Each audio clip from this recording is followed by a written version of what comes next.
पण जे बघत होतो रिव्हर्स चार्जमधल्या सर्व्हिसेस, त्यामध्ये आपण या सर्व्हिसेस बघितल्या. GTA पासून सुरुवात केली.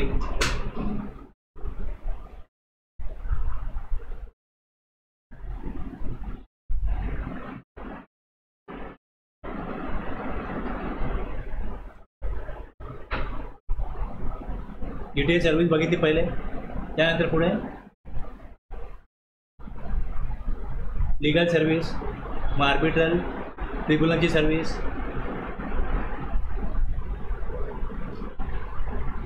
स्पॉन्सरशिप, बरोबर आहे ना.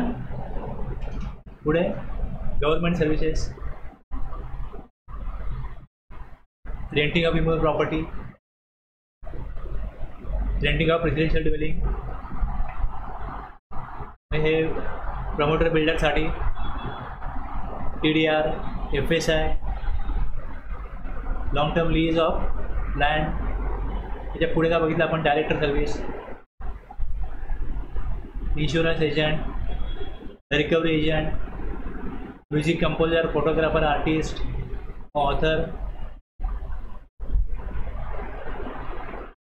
Members of overseeing committee. पर्यंत आपला लास्ट क्लासला झालं होतं. याच्या पुढे आता काय एंट्री आहेत त्या बघायच्या. आता हे एक पद्धत काय असते की ज्यावेळेस रजिस्ट्रेशनसाठी ॲप्लिकेशन देईल एखादा वेळ, तेव्हा त्याला ऑप्शन काय असतो, तुम्ही टॅक्स कसा पे करणार. तर टॅक्स पे करायचा आहे तर नॉर्मली गव्हर्नमेंटने त्यासाठी सेक्शन 9 दिलं आहे. ही सेक्शन 9 ही मुख्य पद्धत आहे टॅक्स पे करण्याची. आणि दुसरं आहे सेक्शन 10.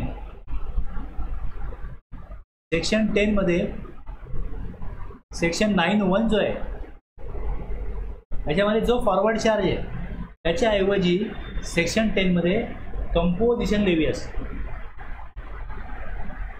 जे छोटे व्यापारी आहेत त्यांना टॅक्स पे करण्यासाठी एक अल्टरनेट मेथड, एक पर्यायी त्यांना मार्ग दिलेला आहे.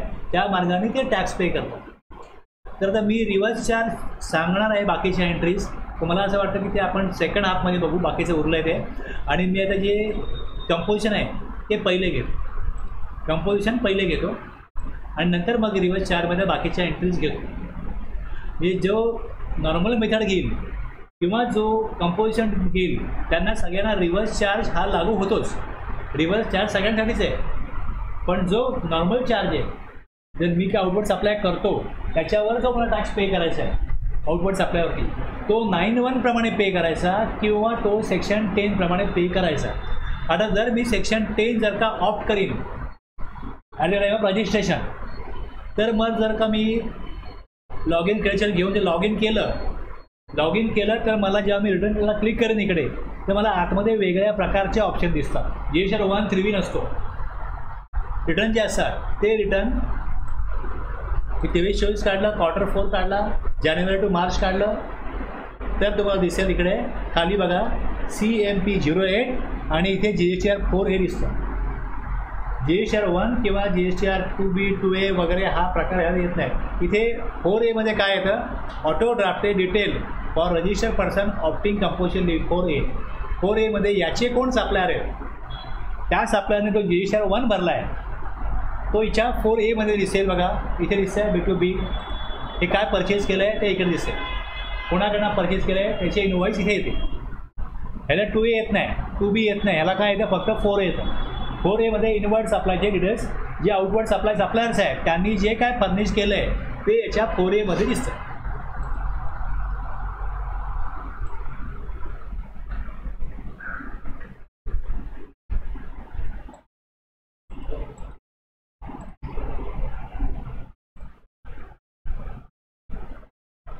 आता Q1 आहे एप्रिल मे जून, Q2 आहे सेकंड कुठला येईल जुलै ऑगस्ट सप्टेंबर, मग ऑक्टोबर नोव्हेंबर डिसेंबर. आता चौथा क्वार्टरचा मी इकडे ज्यावेळेस बघायला जाईन तेव्हा मला या इयरमध्ये चौथा क्वार्टरमध्ये दिसतंय statement of payment of self assess tax CMP 08. Self assess tax CMP 08 याला आता मी क्लिक जर केलं तर मला आज काय दिसतं बघा, हा दिसतं इकडे outward supplies including exam supplies असं दिलं ब्रॅकेटमध्ये. 1,39,898 ही अमाऊंट काय दिली व्हॅल्यू किती अमाऊंट सप्लाय केला. आता इथे पुढे 699.49 हा आला सेंट्रल टॅक्स, स्टेट टॅक्स आला तेवढाच. ही अमाऊंट जी आहे ही 0.5% सेंट्रल टॅक्स आहे, 0.5% स्टेट टॅक्स. इथे जो IGST वाला कॉलम आहे त्यात व्हॅल्यू भरता येत नाही, तो कॉलमच नसतो. बघा दिसतं तिकडे समोर.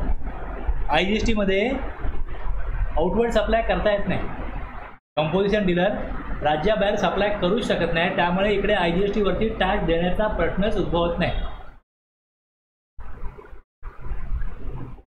कंपोजिशन सप्लायर म्हणून जर का मी ऑप्शन चूज केला असेल तर मी छोटा व्यापारी आहे, म्हणजे राज्याबाहेर मला सप्लाय करण्याची मुभास नाही. म्हणजे ज्या वेळेस रजिस्ट्रेशन दिलं जातं त्यामध्ये ही एक अट आहे, एक कंडिशन आहे की राज्याबाहेर तुम्ही सप्लाय करणार नसाल तरच तुम्ही कंपोजिशन लेवी चूज करू शकता, राज्याबाहेर सप्लाय करता येणार नाही.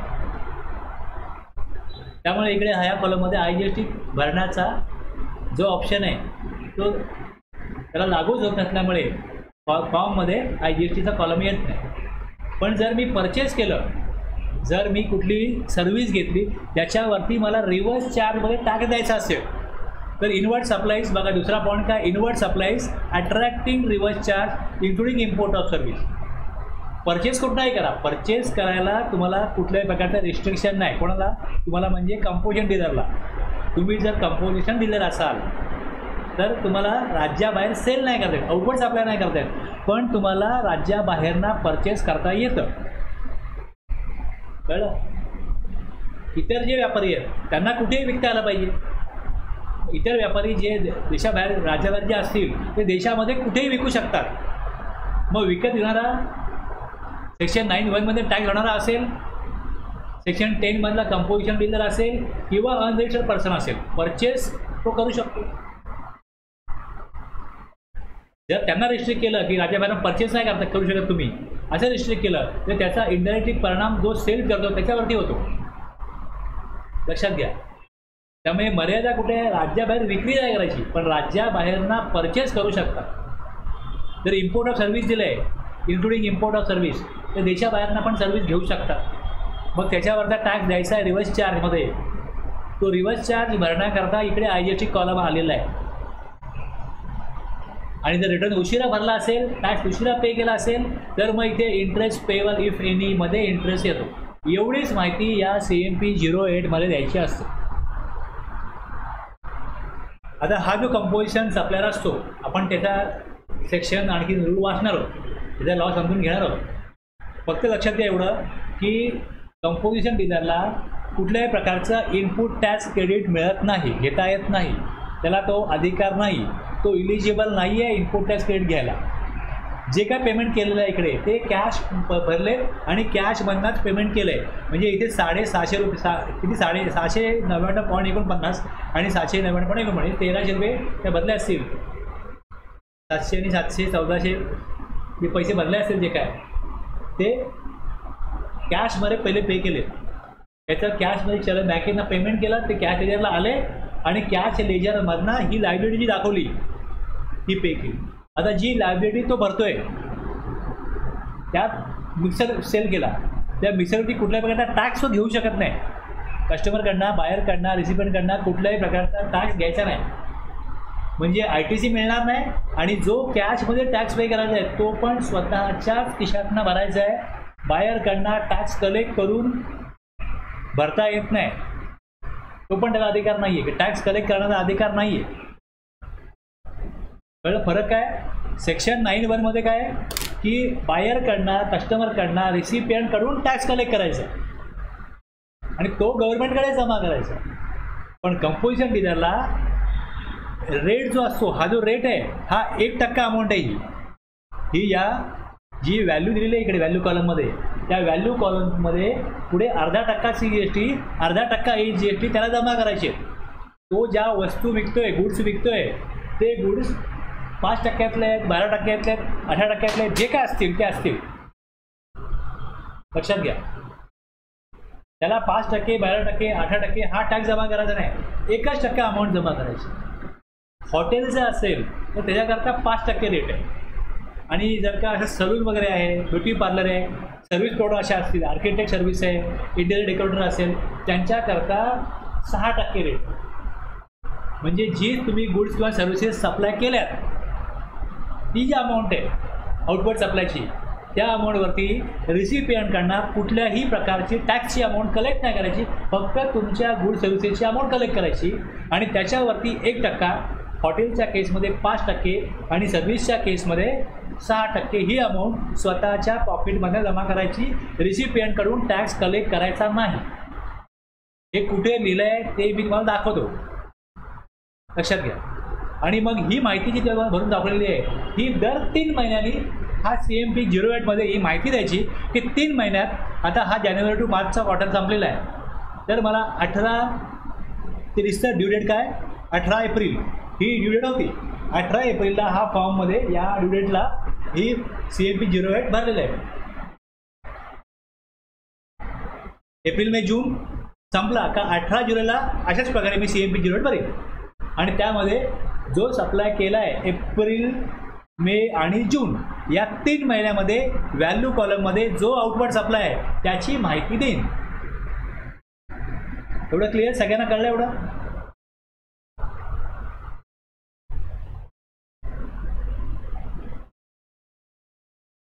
ही अमाऊंट दिली इकडे तर मला पुढे पेमेंटला जायला लागतं, याचं पेमेंट जमा करायला लागतं. मग कॅश बँकेच्या अकाउंटमधून कॅश जमा होते आणि त्यातून हे पेमेंट होतं. म्हणजे जेव्हा मी हे भरलं तेव्हा इकडे मला चलन हिस्ट्रीमध्ये याल, चलन हिस्ट्रीमध्ये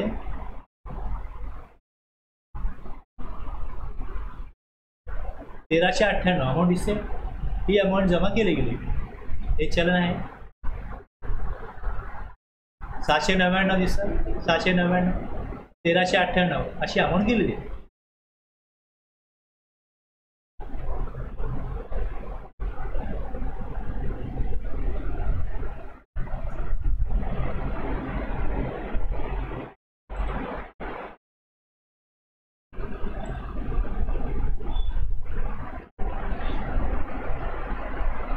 आता ज्या वेळेस हा कायदा लागू केला गेला तेव्हा त्याच्यामध्ये सर्व्हिस प्रोव्हायडरला हा जो 10(2)A दिसतोय, याला आपण नाव दिलेलं आहे composition scheme for service provider. हा सेक्शन पहिल्यापासून नव्हता. पहिले फक्त एकच सर्व्हिस प्रोव्हायडरला कंपोजिशन स्कीममध्ये लॉ मेकरने किंवा गव्हर्नमेंटने सामावून घेतलं होतं आणि ती सर्व्हिस होती फक्त रेस्टॉरंट सर्व्हिस, हॉटेल ज्या होतं, कॅटरिंग सर्व्हिस, तेच फक्त त्यामध्ये होते. बाकी गुडशेच सप्लायर होते त्यांनाच कंपोजिशन स्कीम होती. हॉटेलला कंपोजिशन स्कीम सोडून बाकी कुठल्याही दुसऱ्या बिझनेसला, सर्व्हिस प्रोव्हायडरला कंपोजिशन स्कीम नव्हती. 10(1) जो आहे, या 10(1) कंपोजिशन स्कीम कोणाला मिळेल याची काय पात्रता असली पाहिजे, इलिजिबिलिटी क्रायटेरिया काय तो याद दिला आहे.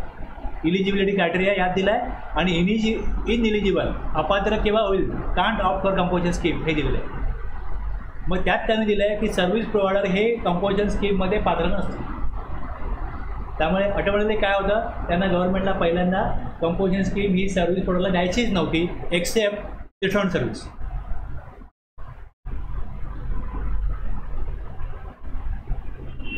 आता यात त्यांनी लिमिट ठेवलं होतं पहिले. आता गुड्सचं लिमिट आहे 1.5 करोड. जोपर्यंत 1.5 करोड हा टर्नओव्हर एक्सीड होत नाही तोपर्यंत गुड्सचा सप्लायर कंपोजिशन स्कीममध्ये राहू शकतो. आता बरेचसे होम अप्लायन्सेसवाले आहेत, ग्रोसरी स्टोअरवाले आहेत, कपड्यांचे दुकानदार आहेत, छोटे मोठे भांड्याचे दुकानदार आहेत, हे सगळे कंपोजिशन स्कीम घेतात. आता कपड्यांचे दुकानदार आहेत, परचेज केलं, सेल करताना एकाच किमतीमध्ये त्यांची वस्तू विकल्या जात नाही. साडा तर बिलकुल नाही, लक्षात घ्या. बार्गेनिंग होते ना तिकडे वस्तूची, त्यामुळे किंमत कमी जास्त होते. आता काय किमतीला विकलं हे त्यांनाच माहिती. एक त्यांनी साडी 500 रुपये सांगितली तर कोणाला 500ला विकतात, कोणाला 450ला विकतात, कोणाला 400ला विकतात. त्यांनी परचेस केले 250 रुपयाला आणि विकताना 300, 350, 400 जसं गिरायक येईल आणि तो किती क्वांटिटी घेतो याप्रमाणे ती वस्तूची किंमत ठरते. म्हणजे इथे जी आउटवर्ड सप्लायची व्हॅल्यू आहे ती त्या व्यापारालाच माहिती आहे. प्लस जो परचेस करणारा आहे तो कोण आहे, अनरजिस्टर्ड पर्सनच आहे. त्यामुळे ती अमाऊंट मॅनेज करता येते. B2C सप्लाय जेव्हा होतो तेव्हा साहजिक आहे, जर कॅशमध्ये पेमेंट मिळते आणि जरी आता हे आलं असलं UPI तरी ते त्यांच्या बिझनेसच्या अकाउंटला पैसे घेत नाहीत. कोणी UPIने पेमेंट जरी केलं तरी मग ते अशा थर्ड पर्सनच्या नावावरती ते पेमेंट घेतात आणि बिझनेसच्या अकाउंटला कॅश आली म्हणून दाखवतो. खरा आकडा कोण दाखवतच नाही. जोपर्यंत अशा प्रकारे जी काय टॅक्स चोरी होते याच्यावरती काही कारवाई होत नाही, गव्हर्नमेंट करू शकत नाही, तोपर्यंत हे असंच चालतं. UPIने फक्त एखादा व्यवहार दिसतो का किती पैसे देवाणघेवाण झाले हे दिसते, पण ते पैसे कशाच्या संदर्भामध्ये आलेत हे ते कळत नाही. UPI का गव्हर्नमेंटने आणलं कारण की ट्रान्सपरन्सी येण्याकरता पेमेंट कोणाला किती मिळते, पण ते पेमेंट कशाच्या अगेन्स्ट मिळते हे नाही कळत. त्यामुळे इथे किती आहे, composition levy will lapse once aggregate turnover exceed the specified limit. मी हे का सांगितलं की 1.5 करोडच्या वरती एखादा व्यवसाय जरी गेला, 2 करोड जरी झाला, तर गव्हर्नमेंटला अशी कुठली यंत्रणा नाही की 2 करोड झाला 1.5 करोड एक्सीड झाला हे कळेल. हे जो 10(2) आहे त्याच्यामध्ये लिमिट 50 लाख, 26 करोडाला लिमिट ठेवलं आहे 50 लाख. एखादं ब्युटी पार्लर आहे, आर्किटेक्ट सर्व्हिस आहे, तर त्यांना कंपोजिशन स्कीममध्ये ते पात्र तोपर्यंत राहतील जोपर्यंत त्यांचं ॲग्रिगेट टर्नओव्हर 50 लाखाच्या पुढे जातं. पुढे वाचून तुम्हाला दाखवणार नाही, जस्ट एक ओव्हरव्ह्यू घेतो. त्यामुळे हे कसं कळणार की ॲग्रिगेट टर्नओव्हर एक्सीड झाला आहे, कसं कळणार? जोपर्यंत तो सांगत नाही तोपर्यंत कळणारच नाही. मी तुम्हाला ह्या गोष्टी का सांगतोय, कारण की तुम्हाला ही शोधण्याच्या प्रक्रियेत तुम्ही आहात, त्या यंत्रणेमध्ये तुम्ही काम करताय म्हणून तुम्हाला सांगतोय. तुम्ही विचार करा की तुम्ही व्यापारी आहात आणि तुम्हाला कंपोजिशन स्कीम पाहिजे आणि तुम्हाला सांगितलं की तुम्हाला ITC मिळणार नाही आणि तुम्हाला टॅक्स कलेक्ट पण करायचा नाही, मग तुम्ही कंपोजिशन स्कीम का घ्याल? तुम्ही 5 लाख व्यवसाय सेल कराल आणि 4 लाख दाखवाल तरच तुम्हाला परवडेल ना. ITC पण मिळणार नाही. म्हणजे माल जेव्हा परचेस करतो तेव्हा टॅक्स देऊन परचेस करायचा आणि माल जेव्हा विकतो तेव्हा टॅक्स कलेक्ट नाही करायचा, आणि जो 1% भरायचा आहे, 1% का असे ना, तो मला माझा भरायचा आहे. मी 5 लाख जर कलेक्ट केले तरी 5 लाख काय सांगेन? तुम्ही सांगाल, कोणच सांगणार नाही ना. म्हणजे जो 5 लाखाचे 4 लाख सांगतोय त्याला आपण मग चोर का म्हणायचं? एक नॉर्मल माणसाची वृत्ती आहे ही. मला भरायची, मला GST घ्यायलाच लागेल, मला घेणं लागेल, पण मला कमीत कमी खर्चामध्ये GST जाईल, ही प्रोसिजर होईल आणि माझा प्रॉफिट कसा वाढेल, ह्यातनं कंपोजिशन स्कीम घेऊन फायद्याचा कोणाला वाटेल तो घेईल. आपला B2B सप्लाय आहे, त्यामुळे आपण सांगू ती कॉस्ट आहे, पैसे कॅशमध्ये येत आहेत. सिस्टीम कशी चालते हे लक्षात घ्या. मी तुम्हाला लॉ सांगतोच आहे, पण तुम्हाला मी लॉच्या पुढे जाऊन सांगतो की प्रत्यक्षामध्ये काय चालतं लक्षात घ्या. आणि मग गव्हर्नमेंटला माहिती आहे, असं नाही की हे सिक्रेट आहे, हे सरकारला माहिती आहे की लोकांची वृत्ती कशी आहे. मुळात जे लोक निवडून येतात त्यांची वृत्ती कशी आहे, कोणाला तरी धक्का मारून कोणाला तरी पाडूनच ते वरती गेलेले आहेत ना. हे प्रत्येकाला पुढे जायचं आहे. मग पुढे जाण्याकरता नॉर्मली मानवी वृत्ती अशी आहे की तो बघेल बाबा कुठे कसा माझा फायदा होईल, कसा माझा बिझनेस वाढेल, कसा मला कमीत कमी खर्चामध्ये काम होईल. मग कंपोजिशन स्कीममध्ये कसं आहे, रिटर्न मंथली करायचं नाही, क्वार्टरली पेमेंट करायचं आहे. रिटर्न जो आहे तो GST-4 आहे, तो इयरली एकदा भरायचा आहे. म्हणजे कंप्लायन्स कॉस्ट कमी झाली, प्लस इनवॉइस बनवायला लागत नाही, टॅक्स कलेक्ट करायचं नाही. मग जो डॉक्युमेंट बनवायचा आहे तो डॉक्युमेंटही लोक बनवत नाहीत आणि सरकार याच्यावरती काही कारवाई करत नाही. बिल ऑफ सप्लाय इश्यू करायचं आहे, पण ते म्हणजे वॅटच्या लॉमध्ये कायद्यात मग ते असे कुठे डॉक्युमेंट इश्यू करत नव्हते. आता कोणाला मी बोललो, अरे तुम्ही देत नाही, म्हणजे आमच्या आजोबापासून बिझनेस आहे आमचा, आमच्या आजोबाने कधी कोणाला बिल दिलं नाही, वडिलांनी दिलं नाही, आम्ही देत नाही, पाहिजे तर घ्या. काय करणार तुम्ही? काय करायचे, कंप्लेंट करा कोणाकडे, काय बघू आम्ही आमचं. म्हणजे प्रत्येकाला कसं झालं आहे, आम्ही धंदा कसा करतो आमचा मला माहिती. एक छोटा गाय आहे त्याचं 50,000 भाडं आहे, मला एवढं सगळं करायला आम्हाला परवडत नाही. एवढा वेळ नाही की ते बिल बनवा आणि द्या, वेळ नाही एवढा आमच्याकडे. काय करणार, प्रत्येकाच्या लाईफ कशापर्यंत चाललं आहे याच्यावरती बरंच ठरतं की सरकार त्यांना कंपल्सरी केलं की नाही तुम्ही बिल बनवत नाही, तुम्हाला फाईन लावू 50,000, चालेल का?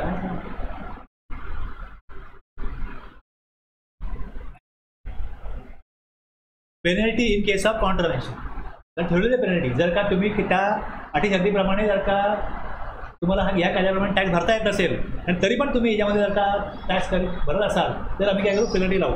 कायदा आहे. पण जे 50 लाख आहेत, 1.5 करोड आहेत, ते एक्सिड होऊन पण बरेच लोक यात धंदा करतात. Composition tax liability shall not be collected from recipient, no ITC admissible to composition supply. हे दिलेलं आहे सेक्शन 10(4) मध्ये. जे मी तुम्हाला बोललो आता हे एवढाच सारांश आहे, फक्त कुठे लिहिलं आहे हे आपल्याला समजून घ्यायचं. आता रूल 3 सांगतो की तुम्ही इंटिमेशन फॉर कंपोजिशन लेवी. आता ज्या वेळेस नवीन डिसिजन घेतो तेव्हा त्या फॉर्ममध्येच एक कॉलम असतो की तुम्हाला कंपोजिशन लेवी पाहिजे का, यस. पण एखाद्या व्यक्तीला पहिले माहिती नव्हतं म्हणून त्यांनी सेक्शन 9(1) चूज केला, नंतर कळलं की आपल्याला कंपोजिशन लेवीमध्ये सोपं पडेल, धंदा करायला चांगलं आहे, तर तो बदलू शकतो. पण त्याला तो बदल 1 एप्रिलपासूनच करता येतो असं केलेलं आहे की जर तुम्हाला कंपोजिशन लेवी पाहिजे तर मध्येच मिळणार नाही. 1 एप्रिलच्या अगोदर काय करा, इंटिमेट करा. मग ते इंटिमेशन जे आहे ते जानेवारी, फेब्रुवारी, मार्चमध्ये दिलं तर 1 एप्रिलपासून नवीन फायनान्शियल इयरमध्ये कंपोजिशन सेक्शन 10(1) प्रमाणे टॅक्स भरता येतो किंवा सेक्शन 10(2) प्रमाणे टॅक्स भरता येतो. आणि जर कंपोजिशनमध्ये जर काय एखादा व्यक्ती इलिजिबल नसेल तर तो वर्षाच्या कधीही स्वइच्छेने पण सेक्शन 9 प्रमाणे टॅक्स भरू शकतो, 9(1) प्रमाणे. म्हणजे जर एंट्री पाहिजे कंपोजिशन लेवीला तर 1 एप्रिलपासून, पण एक्झिट पाहिजे तर कधी मिळेल. तर इफेक्टिव्ह डेट, कंडिशन आणि रिस्ट्रिक्शन यात पण दिले रूल 5 मध्ये. व्हॅलिडिटी, तसं त्याचं जे अटी शर्तीचं उल्लंघन होईल आणि ॲग्रिगेट एक्सिड होईल कंपोजिशन लेवीपासून काय होईल तो नॉर्मल वेमध्ये टॅक्स करायला लागेल.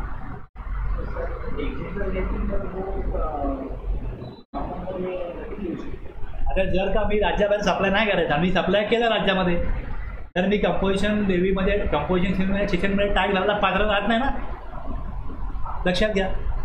काही गुड्स रिस्ट्रिक्ट केलं की हे गुड्स सप्लाय करायचे नाही, जर ते गुड्स तो सप्लाय करायला लागला, मॅन्युफॅक्चर करायला लागला, त्यांना ती मिळत नाही कंपोजिशन स्कीम, जर तो ते करायचं त्याला ॲक्टिव्हिटी, तर त्याला मग सेक्शन 9 टॅक्स द्यायला लागेल. म्हणजे ज्या अटी शर्तीमध्ये, ज्या रिस्ट्रिक्शनमध्ये जर का तो व्यवसाय करतोय तरच तो कंपोजिशन स्कीममध्ये पात्र राहतो. ज्या वेळेला, ज्या क्षणी त्याचं ते अटी शर्तीचं उल्लंघन होईल त्याला ॲटोमॅटिकली एक्झिट करायला लागेल कंपोजिशन लेवीमधनं आणि तो सेक्शन 9 प्रमाणे टॅक्स देण्याकरता एलिजिबल होईल. रेट ऑफ टॅक्स रूल 7 प्रमाणे येईल. जो बोल 1% आहे, 5% आहे, 6% आहे, तो त्यामध्ये दिलेला आहे. आणि रूल 62 मध्ये आपण बघितलं CMP 08 आहे, GSR 4 आहे, ते त्याला भरायचे. आता हे वेगवेगळे फॉर्म आहेत. आता अगोदर हे जे दुसऱ्या कायद्यामध्ये होते, मग GSTचा कायदा आला, त्यांना त्यामध्ये येण्याकरता हे CMP 01 आणि CMP 03 होते की 1 मध्ये तुम्ही इंटिमेशन द्या की आम्हाला कंपोजिशन पाहिजे. अगोदरच्या कायद्यामध्ये कुठेही असतील ते एक्साईज ड्युटीमध्ये किंवा सर्व्हिस टॅक्समध्ये, त्यांना आता GSTमध्ये कंपोजिशन लेवी पाहिजे, त्यांच्याकरता ते होतं. आता त्याचं काय रिव्हर्स राहिलेलं नाही. आणि मग स्टॉकची माहिती द्यायची CMP 03 मध्ये. आता हे 2 फॉर्म जे आहेत याचा आता काही संबंध राहिला नाही. ते 1 जुलै 2017साठी त्या काळामध्ये ती प्रोसिजर करण्याकरता होती. आता CMP 02 आहे, 04 आहे, इंटिमेशन टू पे टॅक्स, जशी ते रूलमध्ये प्रोसिजर आहे त्याकरता फॉर्म येणार. मग ते फॉर्म हे आहे लक्षात. आपण जेव्हा रूल वाचू तेव्हा त्यामध्ये या फॉर्मचा उल्लेख येईल. विड्रॉल फ्रॉम कंपोजिशन लेवी मला एक्झिट करायचं आहे, मग CMP 0. Notice for denial of option to pay, notice दिली की तुम्हाला डिपार्टमेंटकडनं अशी नोटीस आहे टॅक्स पेअरला की तुम्हाला कंपोजिशनमध्ये टॅक्स भरणार, तुम्ही पात्र नसताना पण टॅक्स भरताय, तर त्याकरता नोटीस आणि त्याला रिप्लाय करेल टॅक्स पेअर. मग त्याची पुढे ऑर्डर ऑफ ॲक्सेप्टन्स, रिप्लाय किंवा रिजेक्शन. CMP 08 म्हणजे आता आपण बघितलं ज्या टॅक्स भरला जातो. GSR 4 ॲन्युअल रिटर्न आहे सर, आणि 9A पण रिटर्न त्याचा होता ॲन्युअली, तो आता येत नाही. सांगतो मी काय. मी एवढं तुम्हाला बॅकग्राऊंड सांगण्यामध्ये 24 मिनटं घालवली, लक्षात घ्या. आता जेवढे काय बोलले तेच परत तुम्हाला यातना वाचताना लक्षात येईल. आता हे वाचतो बघा. 10(1) काय आहे, section 10(1) eligibility for composition scheme, notwithstanding anything to the contrary contain in this act but subject to the. आता हा जो पर्याय दिलेला आहे, टॅक्स भरण्याचा, हा 9(1) ऑल्टरनेटिव्ह आहे. 9(3), 9(4) मधला रिव्हर्स चार्ज जो आहे तो त्याला भरायचाच आहे काय टॅक्स. काय जो रेट आहे त्या रेटने टॅक्स भरायचा. 9(3), 9(4) रिव्हर्स चार्ज. तुम्ही 9(1) ऑप्शन घ्या किंवा 9(1) तुम्हाला योग्य वाटत आहे म्हणून 10(1) घ्या, पण रिव्हर्स चार्ज मात्र जो रेट दिला त्या रेटने भरायला लागतो. A registered person whose aggregate turnover in the preceding financial year did not exceed 50 lakhs. आता पहिले लिमिट 50 लाख ठेवलं होतं आणि त्यात पुढे काय दिलं, may opt to pay in lieu of the tax payable 9(1)चा पर्याय आहे. इन लिओ ऑफ त्याला ऑल्टरनेटिव्ह मेथड आहे. आता हे जे 50 लाख दिले यांनी, calculated at such rate as may be prescribe but not exceeding. आता रेट जो असेल हा 1% जास्त नसेल मॅन्युफॅक्चरर करतो. 1% CGST, 1% EXT होतो, म्हणजे 2.5% CGST, 2.5% HGST कोणा करता, person engage in making supplies refer to schedule 2 मध्ये पॅराग्राफ 6 मध्ये क्लॉज B मध्ये रेस्टॉरंट सर्व्हिस किंवा कॅटरिंग सर्व्हिस त्यांच्याकरता हा रेट दिला. आणि 0.5% टर्नओव्हर. आता हा नॉर्मली ट्रेडर करता आला. अदर सप्लायर्स म्हटलं तो कोण आहे की जे मॅन्युफॅक्चरर किंवा रेस्टॉरंट सर्व्हिस प्रोव्हायडर नाही आहे, तर ते ट्रेडर असतील त्यांच्याकरता. म्हणजे मॅन्युफॅक्चररला 2% रेट असू शकतो आणि ट्रेडरला 1% असू शकतो. दोन्ही CGST आणि HGST मिळेल. आता हा जो इथे 50 लाख दिला आहे, हा पुढे जाऊन काय म्हटलं आहे, provided that the government may by notification increase the said limit of 50 lakh 50 लाखाचे to such higher amount not exceeding 1.5. आता हे 1.5 करोड केलेले, हे 1.5 करोड केलेत. ह्याच्यामध्ये पण असं आहे, काही राज्य आहेत त्यांनी 75 लाख केले. कंपोजिशन स्कीममध्ये अरुणाचल प्रदेश, उत्तराखंड, मणिपूर, मेघालय, मिझोरम, नागालँड, सिक्कीम, त्रिपुरा यांच्यासाठी लिमिट आहे 75 लाख. आणि ही राज्य सोडून बाकीचे ऑल अदर स्टेट आणि UTसाठी लिमिट आहे 1.5 करोड. इनिशियली 50 लाखांनी सुरुवात केली असली तरी पुढे प्रोव्हाइडेड दॅट ते 1.5 करोडपर्यंत ते लिमिट वाढवू शकतात. ते लिमिट आता काही राज्यांना 75 लाख आणि बाकीच्या राज्यांना आणि UTना 1.5 करोड एवढं केलं आहे. Provided further that person who opt to pay tax under clause A, B,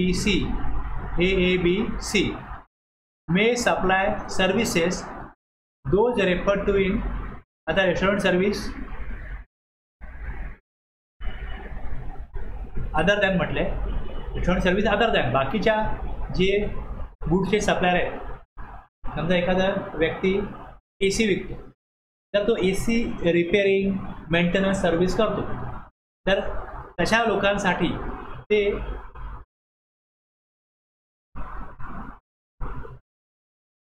मागच्या वर्षी त्यांनी किती टर्नओव्हर केला ते बघायचं. त्याच्या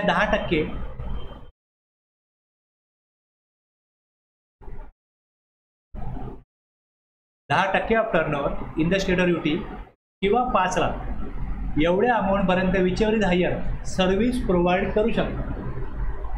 बघा कसं आहे, तुम्ही गुड्सचे सप्लायर आहात, तुम्ही गुड्स सप्लाय करता, कंपोजिशन कोणाला आहे, गुड्सच्या सप्लायरला आहे, पण छोट्या प्रमाणामध्ये सर्व्हिस पण द्यायला लागते. एक व्यक्ती शूज आणि चप्पल विकतो, फूटवेअर विकतो, तर ते रिपेअरिंग वगैरे करणारा पण काम तो करतो, तर तो किती अमाऊंटपर्यंत सर्व्हिस देऊ शकेल त्याकरता हा प्रोव्हिजन सांगतो की सेकंड प्रोव्हिजन टू सेक्शन 10(1) सांगतो की manufacturer and other supplier opt to pay tax at 1%. जे 1% टॅक्स पे करतायत ते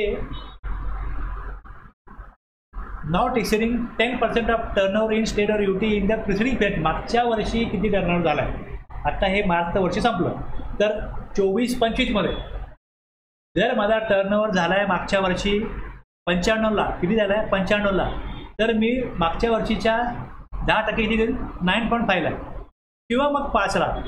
यातले हायर काय, तर यातले हायर आहेत 9.5 लाख. मग 9.5 लाख एवढ्या अमाऊंटची सर्व्हिस मला देता येईल 24-25 या आर्थिक वर्षामध्ये. ओके,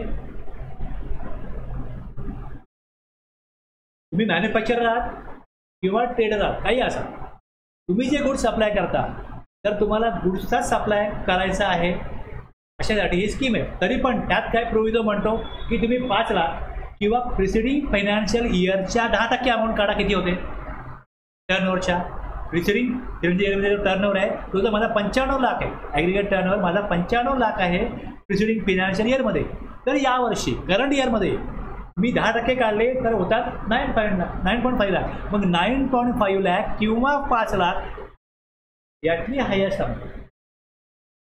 समजा मी कंपोजिशन स्कीम याच वर्षी घेतली, नवीन बिझनेस सुरू केला, तर मला लिमिट राहील 5 लाख. मी 5 लाखापर्यंत सर्व्हिस यावर्षी देऊ शकतो. पुढच्या वर्षी मग या वर्षी किती बिझनेस केला, सपोज 40 लाख केला, मग 40 लाख 10% 4 लाख किंवा 5 लाख, विचेवढीच आहे 5 लाख, मग 5 लाख कळते एवढं. आता जर माझा लिमिट 9.5 पर्यंत मी सर्व्हिस देऊ शकतो, पण जर if the value of service supplied exceeding जर 9.5 लाख झाली तर मी पात्र राहणार नाही कंपोजिशन स्कीममध्ये. लक्षात घ्या, जर मी 12 लाखाची सर्व्हिस दिली, माझं लिमिट किती मला मिळतं प्रिसिडिंग फायनान्शियल इयरच्या 10%, माझा ॲग्रिगेट टर्नओव्हर प्रिसिडिंग फायनान्शियल इयरमध्ये होता 95 लाख, म्हणजे मला लिमिट मिळालं आहे 9.5 लाख आणि मी सर्व्हिस दिली 12 लाखाची, तर मी पात्र राहत नाही.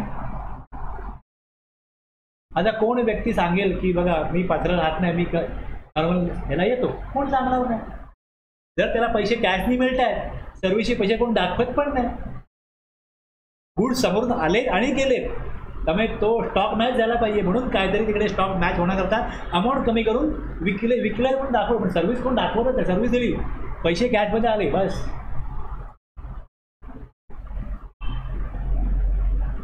बरं तो भाषा. आता लॅबोरेटरीमध्ये बघा वेगवेगळ्या टेस्टिंग वगैरे होतात, मला काय वाटतं ते लोक सगळा टर्नओव्हर दाखवत असतील. सर्व्हिस प्रोव्हायडरला जी अमाऊंट कॅशमध्ये मिळते तो ती आपल्या टर्नओव्हरमध्ये दाखवण्यापासून जर का ती लपवत असेल, काय सरकारकडे अशी सिस्टीम आहे की ते काढून काढतील.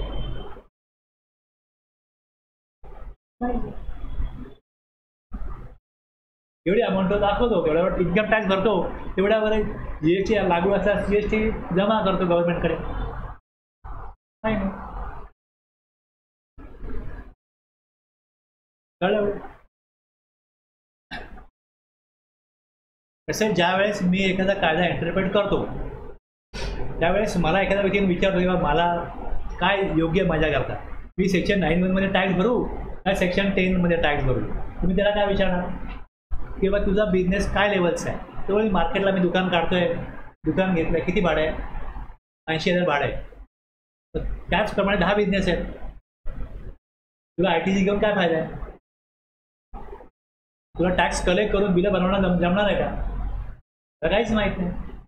मग अशा व्यक्तीला कंपोजिशन स्कीम परवडते. किती टॅक्स भरायचा आहे, तुझी अमाऊंट सांगितली त्यावर टॅक्स भरायचा आहे.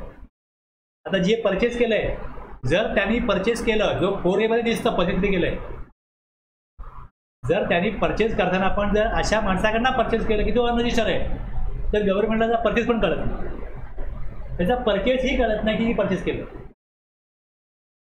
सेलही कळत नाही. आणि विदाऊट बिल जर माल आला असेल तर त्याचं काही बिल पडणार नाही, काहीच नाही आहे, लक्षात घ्या. आणि विदाऊट बिल पण असाच माल येत नाही, ज्याला असाच माल पाठवायचा आहे. आता अमूलचा माल आपल्याकडे येतो गुजरातवरनं महाराष्ट्रामध्ये, मला असं वाटतं सगळा माल ते दाखवत असतील. कुठली कंपनी असतो, म्हणजे मी एक्झाम्पल म्हणून घेतलं, मला असं त्याच्यावर ब्लेमिंग नाही करायचं, पण अशी कुठली कंपनी जर का त्यांना ऑल ओव्हर इंडियामध्ये सप्लाय करायचं आणि ते माल पाठवत असतील आणि ज्यांचं सरकार आहे, निवडणूक आहे, त्यांनी देणगी दिली, देणगी देतो मला दाखवायचं मला. म्हणून सरकार आलं अशाच प्रकारे व्यवहार होतच होते पूर्वी, पण यापुढे पण होते. धंदा लो धंदा दो असं म्हणतात ना, आहे ना, हा शब्द प्रचलित झाला आहे आता पहिल्यापासून आहे. ही मानवी वृत्ती हे होणारच आहे. त्यामुळे आपण लॉ इंटरप्रेट करतोय, पण तुम्हाला हे पण कळलं पाहिजे की या प्रकारे ज्या गोष्टी होतात त्याच्यावरती काही नाही. आणि जर एखादा पकडला तरी पण गेला तरी पण मग थोडा टॅक्स तो भरेल. नेक्स्ट टाइम तो पकडलाच जाणार नाही, त्याच्या अगोदरच सेटलमेंट करणार का हे बघेल.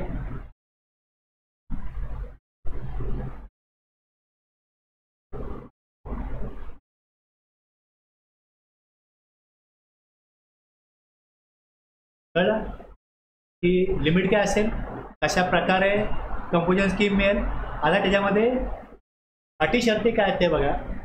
The registered person shall be eligible two of under section 10(1) if. तर इफ म्हणजे कंडिशन. 10(1) स्कीम कधी मिळेल, इफ या तुम्ही अटी शर्तीचं पालन करत असाल तर मिळेल. पहिले काय दिलं आहे, सेव्ह ॲज प्रोव्हाइडेड सेक्शन 10(1). इथे जे काय दिलं आहे म्हणजे तिकडे जी सर्व्हिस आहे ना, रेस्टॉरंट सर्व्हिस, त्यांना 5% रेट दिलेला आहे. मग तिकडे दिलं आहे तर त्याला आम्ही रिस्ट्रिक्ट करत नाही. Otherwise he is not engage in the supply of service. Service प्रोव्हाइडरला मिळणार नाही, पण सेव्ह ॲज म्हटलं 10(1) मध्ये रेस्टॉरंट सर्व्हिसला मिळेल, बाकी सर्व्हिसला मिळणार नाही. सेव्ह ॲजचा अर्थ असा असतो की सर्व्हिसच्या सप्लायरला मिळणारच नाही, पण सेव्ह ॲज 10(1) तिकडे जे स्पेसिफाय केलं आहे रेस्टॉरंट सर्व्हिस ती सोडून. ओके. बी मध्ये B clause, he is not engage in making any supply of good services which are not leviable to tax. याच्यामध्ये जीएसटीच्या कायद्यात टॅक्स लागतच नाही, त्याकरता कंपोजिशन स्कीम मिळणारच नाही. Okay. He is not engage interstate outward supply नाही करायचं, राज्याबाहेर सप्लाय नाही करायचा good services. He is not engage in making any supply of services through an electronic commerce operator who is required to collect tax at source under section 50. आता हा जो काय ही तरतूद आहे आता, he is not engaged in making supply of service. इथे काय केलंय, गुड्स काढला, इथनं गुड्स काढलं. 1 ऑक्टोबर 2023 पासून काय केलं, इथे हा कायदा बदलला की अनरजिस्टर्ड पर्सन जरी असो त्यांना पण आता e commerce software through supply करता येतो.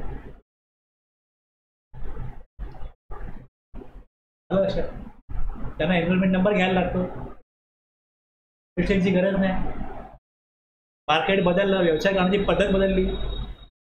आता छोटे मोठे व्यापारी पण अनरजिस्टर्ड राहून पण e commerce software through supply करू शकतात. तर कंपोजिशन डीलरला काय रिस्ट्रिक्ट करायचं. त्यामुळे जो गुड्स सप्लाय असेल तो e commerce software through composition dealer पण सप्लाय करू शकतो. पूर्वी त्याला रिस्ट्रिक्ट केलं. त्यामुळे इकडे फक्त सर्व्हिस आहे, गुड्स इथनं आता अमेंडमेंट होत ते काढलेलं आहे. इथे राज्याबाहेर गुड सर्व्हिसेस नाही सप्लाय होणार. E commerce operator through goods supply होऊ शकतात, पण ते राज्याबाहेर जाणार नाही याची काळजी ई कॉमर्स ऑपरेटरने घ्यायची, अदरवाईज त्याला पेनल्टी. हे लक्षात घ्या. आपण ज्या वेळेस रेशन टॉपिक बघितला होता तेव्हा मी सांगितलं होतं हे नोटिफिकेशन कुठलं आहे ते तिकडे मी दाखवलेलं आहे त्या टॉपिकमध्ये, त्या नोट्समध्ये बघाल तुम्ही.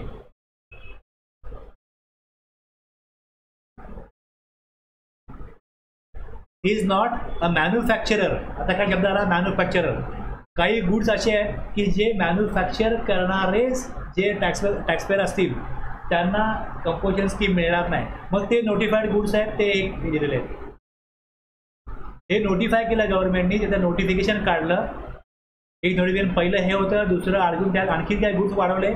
अशा प्रकारे आता एवढे गुड्स दिसत आहेत तुम्हाला, एजिशन कोड दिसत आहेत. याचे मॅन्युफॅक्चरर, याचं निर्मिती करणारे जे असतील त्यांना कंपोजिशन स्कीम मिळणार नाही. पण जे ट्रेडिंग करतात, person who is trading such goods will still be allowed to opt for composition scheme. Okay. आता आईस्क्रीमचा जो आईस्क्रीम बनवतो त्याला कंपोजिशन स्कीम मिळणार नाही, पण जो ट्रेडिंग करतो Please note that the restriction is only for ice cream store owner near you may opt for composition scheme. He is not engaged in manufacture of ice cream but just selling it. मॅन्युफॅक्चरचा अर्थ असा होतो की जी company जो व्यक्ती ते बनवतो, याची निर्मिती करतो, त्याला कंपोजिशन स्कीम मिळणार नाही, ट्रेडरला मिळेल. तसंच कॅज्युअल टॅक्सेबल पर्सन आणि नॉन रेसिडेंट टॅक्सेबल पर्सनला कंपोजिशन स्कीम दिली जाणार नाही. दुसरं प्रोव्हिजो काय सांगतो? प्रोव्हिजो हे सांगतो की जर तुमचा एकाहून जास्त ठिकाणी बिझनेस असेल किंवा तुम्ही जर एकाच राज्यामध्ये 2-3 ठिकाणी बिझनेस करत असाल आणि तुम्ही सेपरेट नंबर जर घेतला असेल तर तुमचे सगळे नंबर हे कंपोजिशन स्कीमला असले पाहिजे. एक कंपोजिशन आणि एक सेक्शन 9(1) असं गव्हर्नमेंटला द्यायचं नाही.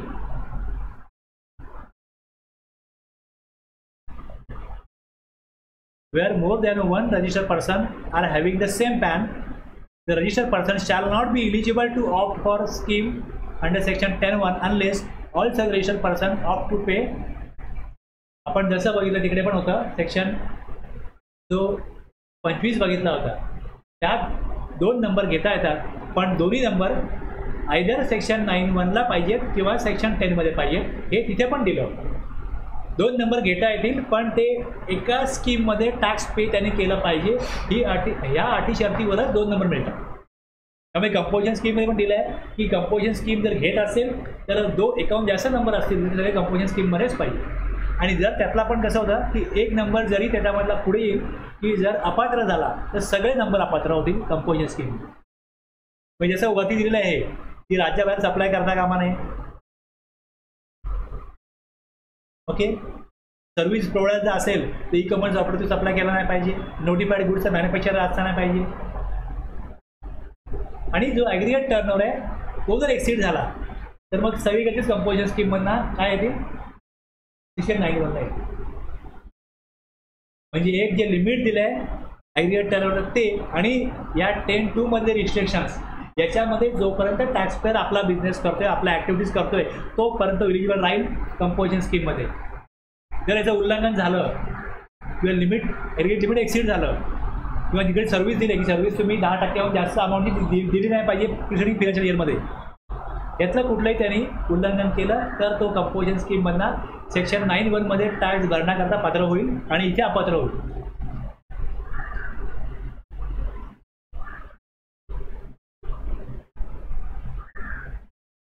आता 10(2) मध्ये जे लोक यामध्ये बसत नव्हते, मी सर्व्हिसही देतो, मी समजा AC रिपेअरिंग करतो, AC विकतो पण,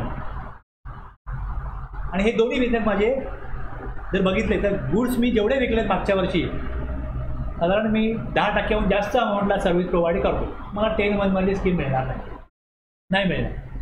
रिपेअरिंगही माझ्याकडे मोठ्या प्रमाणात आहे आणि सेलिंग पण मोठ्या प्रमाणात आहे. मग अशा लोकांना काय होतं की 10(1) मध्ये स्कीम मिळत नव्हतं. गुड सर्व्हिस दोन्ही सप्लाय करतात. मग त्यांना काय दिलं गव्हर्नमेंटने की जे इलिजिबल नाही आहेत पण 9(3), 9(4) मधला जो टॅक्स भरायचा आहे तो कसा भरायचा आहे, रिव्हर्स चार्ज, फॉरवर्ड चार्ज जो आहे तो तुम्हाला 9(1) ऑप्शन काय येईल 10(2) मध्ये. जर इलिजिबल नाही एखादा व्यक्ती 10(2) मध्ये एक अटी शर्ती आहेत त्यात तो बसत नाही किंवा तिकडे त्यांनी दिलं आहे की सर्व्हिस प्रोव्हायडरला 10(1) मध्ये एंट्रीच नाही आहे एक्सेप्ट एक्स्टर्नल सर्व्हिस, मग त्यांना हा ऑप्शन दिला. A registered person not eligible to opt to pay tax under section 9(1) and 9(2) whose aggregate turnover in the preceding financial year did not exceed 50 lakhs, 50 lakh. इथे लिमिट 1.5 करोड नाही, इथे limit 50 lakh. may opt to pay in lieu of the tax payable by him under section 9(1)(a) an amount of यांना tax rate जो prescribe केला हा CGST 3% आणि AGST 3%. म्हणजे एखादं जर का सलून असेल, बरेच सलून मला मुंबईमध्ये असे आहेत मोठे मोठे दुकानाला भाडं 2 लाख आहे. जो 2 लाख दुकानाला भाडं देतो त्याचा बिझनेस किती असेल, 24 लाख भाडं देईल तर त्याचा टर्नओव्हर 50 लाख व्हायलाच पाहिजे. मग त्यांना ऑप्शन काय, तुम्ही 9(1) मध्ये तोपर्यंत एलिजिबल राहाल जोपर्यंत तुमचा टर्नओव्हर 50 लाखाच्या पुढे जात नाही. जो 2 लाख भाडं देतोय तो 1 करोड कमवणार असेल मग त्याला 9(1) मध्ये टॅक्स भरायला काही प्रॉब्लेम नाही. आणि तशा सलूनला काय होतं ते जे काय वस्तू वापरतात, पावडर क्रीम वगैरे आणत असतील, यात पण ते GST मोठ्या प्रमाणात भरतात. त्यांना इनपुट टॅक्स क्रेडिट मिळेल तर त्यांना फायदा होतो. पण जे छोटे सलून आहेत ज्यांचा टर्नओव्हर 20 लाख ते 50 लाखाच्या मध्येच राहील, त्यांना ही स्कीम उपलब्ध, ही फायदेशीर ठरते. ते भाडं 50,000 आहे, त्यांना परवडते. 6 लाख आम्ही भाडं भरतोय आणि आमचा जो टर्नओव्हर हा 30 लाख आहे. 20 लाखाच्या पुढे गेले, घ्या रजिस्ट्रेशन, मग 6% टॅक्स भरा. कलेक्ट नाही करायचा, रिसिपंटकडून टॅक्स कलेक्ट नाही करायचा, स्वतःच्या पॉकेटमधनं भरायचं. RTC मिळणार नाही, त्यांना परवडतं. आर्किटेक्ट आहे, आर्किटेक्टला काय करतो असतो, कायच करतो. नॉर्मली सर्व्हिस प्रोव्हायडरला इनपुट टॅक्स क्रेडिट काय मटेरियल लागत नाही, स्वतःच्या कौशल्यावरती सर्व्हिस देतो आपण.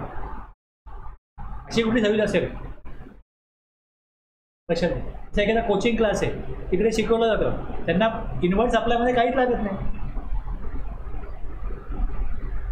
बरोबर आहे. आता एखादा कोचिंग क्लास आहे ज्याचा टर्नओव्हर 20 लाखाच्या पुढे गेला, तर त्यांना 50 लाखाच्या पुढे जाण्याकरता 5-6 वर्ष लागणार आहेत. 20 लाखाच्या पुढे गेला, ह्या कंपोजिशन स्कीममध्ये 6% टॅक्स भरा. त्यांच्याकडे 500 स्टुडंट असतील, 300 दाखवतील. कोणाला कळणार आहे की स्टुडंट 500 का 300 आहेत. 300 लोकांची फी समजा ऑन अकाउंट आली, 200 लोकांनी कॅश दिली, त्यांनी दाखवलीच नाही, काय कोणाला कळणार आहे.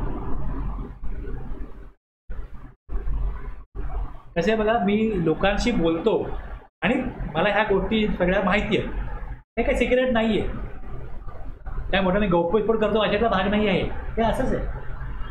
तू विचार नाही केला बा, तुझा टर्नओव्हर मला 40 लाख झाला पडतो, तर 20 लाखाच्या पुढे लिमिट जाऊन मी 3 वर्ष धंदा करतो, त्रास नको व्हायला. त्यामुळे आता मी काय करतो, नंबर काढतोय आणि 6% टॅक्स भरू आपण. म्हणजे 40 लाख टर्नओव्हर दाखवणार का, वेळ आहे का. तर 40 दाखवणार, 25 लाख दाखवू.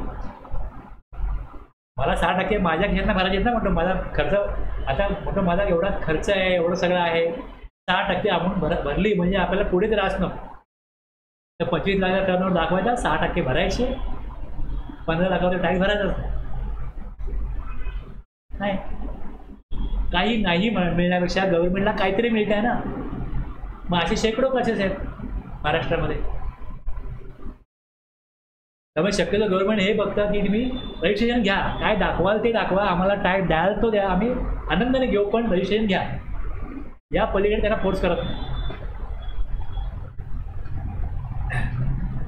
गव्हर्नमेंटकडे एक पॉवर आहे की ते बँकेकडनं माहिती मागू शकतात किंवा एखाद्या व्यक्तीचा टर्नओव्हर किती आहे आम्हाला कळवा, पण पैसे बँकेत गेले त्यांना कुठं कळणार आहे. असं आहे ना. तुम्ही पण क्लासेस केले असतील, तुम्ही पेमेंट कॅशमध्ये केलं क्लासेसमध्ये का बँकेत चेक दिला आहे किंवा काय दिलं आहे नाही, आपण कॅश देऊनच क्लासेस केलेत ना. आता UPI आल्यामुळे काय झालं, सगळ्यांकडे मोबाईल आला, करा UPI पेमेंट. आता हे सगळं झालेलं आहे. या पुढेचं म्हणजे चित्र बदलेल कदाचित, पण त्यातही लोक असा जो निवडतात की UPIने पेमेंट केलं त्याच्या अकाउंटला कर. प्रत्येक गव्हर्नमेंट त्यावर पर्याय काढेल की पेमेंट केलं तर मग तुला पैसे कुठून आले. पण घरात जरी एखादा बिझनेस आहे, तुमचा कन्सल्टन्सी बिझनेस एखादा असेल, तू काय करतो, त्याच्यात पण अर्धा बिझनेस बायकोच्या नावावर दाखवतो, अर्धा स्वतःच्या नावावर दाखवतो, इन्कम टॅक्समध्ये फायदा मिळतो, GSTमध्ये पण टर्न पुढे जात नाही, एक्सिड होत नाही, पण टॅक्स लागत नाही, हे पण आहे. म्हणजे हे पर्यायी मार्ग आहेत की जे कायदेशीररित्या टॅक्स वाचवण्याकरता त्यांना उपयोगी पडतात. कारण इलिगल काय नाही. मी माझ्या टर्नवर 30 लाख आहे, तर मी माझ्या बॅकवर नावावर 15 लाख दाखवीन, 15 लाख माझ्या नावावर दाखवीन. दोघांच्या नावाने बिझनेस करायचा. दोघांचे वेगवेगळे बिझनेस जेव्हा वाढतो तेव्हा एका जागेत होत नाही, 2 शॉप असतात, मग दोघांच्या ठिकाणी वेगवेगळ्या प्रकारे अकाउंट घेऊन काम करायचं. त्यात बेगॅरचे काय नसतं, लिगली आम्ही टॅक्स भरतोय, बघा एवढं आमचा अमाऊंट आहे. अटी शर्ती त्याच आहेत. फक्त इथे काय केलं, हा जो जेव्हा 10(2)A आणला तेव्हा रेट एकामध्ये ह्याचं कसं होतं, 10(1) मध्ये काय होतं, रेट दिलं आहे, कितीपर्यंत लिमिट दिलं आहे, आणि अटी शर्ती 10(2) मध्ये हा त्यांनी 10(2)A काढला. त्याच्यामध्ये इथे रेट दिला, 2% लिमिट दिला इकडेच, आणि अटी शर्ती खालीच दिला. 10-2A मध्ये सगळं आटोपलं. सर्व्हिस प्रोव्हायडरला मॅक्झिमम 50 लाखापर्यंत कंपोजिशन स्कीम मिळेल आणि टॅक्स 6% असेल, 3% CST, 3% HGST आणि अटी शर्ती त्याच आहेत. राज्याबाहेर सप्लाय करायचा नाही, PCO थ्रू सप्लाय करायचा नाही, मॅन्युफॅक्चरर जे गुड्स दिलेत खाली त्यांना मिळणार नाही ही स्कीम, आणि CTP NRTPला ही स्कीम मिळणार नाही. आणि 2 नंबर काढले दोन्ही एकाच मध्ये पाहिजेत. कळलं? 10.3 काय म्हणतो? The option availed of by a registered person under section 10(1) or 10(2)A as the case may be shall lapse with effect from the day on which his aggregate turnover during the financial year exceed the limit. जे limit दिलं आहे 10(1) मध्ये limit दिलं आहे up to 1.5 crore आणि 10(2)A मध्ये limit बघितलं तर आपण 50 लाख, ते एक्सिड या दिवशी होईल from the day. 10(4) option lapse केव्हा होईल? जेव्हा लिमिट एक्सिड होईल. A taxable person to whom the provision of section 10(1) or the case may be section 10(2) apply shall not collect any tax. Tax collect नाही करायचा recipient कडनं on supplies made by him nor shall be म्हणजे कुठल्याही प्रकारचा tax तो collect करणार नाही आणि इनपुट टॅक्स कधी त्याला मिळणार नाही. No tax collection from recipient आणि no right to take ITC. 10(5) आता पेनल्टी काय असेल जर का हे उल्लंघन? If the proper officer has reason to believe that a taxable person has paid tax under section 10(1) or 10(2)A as the case may be despite not being eligible. तो पात्र नसताना जर in addition to any tax that may be payable by him under any other provision of this act be liable to a penalty and other provision of section 73-74 मध्ये जे डिमांडचं section आहे त्यांनी proper tax collect केला नाही म्हणून त्याच्यावरती demand recovery तरतूद जी आहे त्याप्रमाणे त्याच्यावरती recovery penalties apply for determination of tax penalty हे लागू. कळलं एवढं?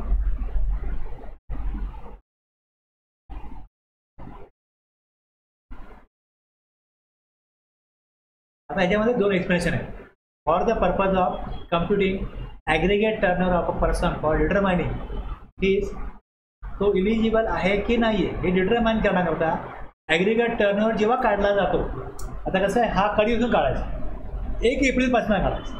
आता मी मागच्या वर्षी बिझनेस सुरू केला, मी जुलैला 23ला बिझनेस सुरू केला आणि मार्चपर्यंत मी बिझनेस केला 40ला, समजा सॉरी 20 लाख एवढे यामध्ये मी बिझनेस केला 18ला. जुलै टू मार्च माझा बिझनेस 18ला संपला विषय. आता ॲग्रिगेट टर्नओव्हर कॅल्क्युलेट जेव्हा करायचं आहे तेव्हा अगोदर काय केलं मागच्या वर्षी ते बघितलं जाणार नाही. 1 एप्रिलपासून काढा, 1 एप्रिल. ॲग्रिगेट टर्नओव्हर जेव्हा कॅल्क्युलेट करायचं आहे की कंपोजिशन स्कीमसाठी इलिजिबल क्रायटेरिया जेव्हा काढायचं आहे computing aggregate turnover of person for determining the eligibility to pay tax under this section. आता मला बघायचं काय की aggregate turnover shall include the value of supplies made by a person from 1st April financial year to the date when he becomes liable. जेव्हा मला calculate करायचं मी liable आहे की नाही कंपोजिशन स्कीममध्ये तो टर्नओव्हर 1 एप्रिलपासूनचा काढायचा. मी बिझनेस सुरू कधी केला? जुलै 22ला, तिथपासून नाही काढायचा. 1 एप्रिल 24 पासून काढायचा.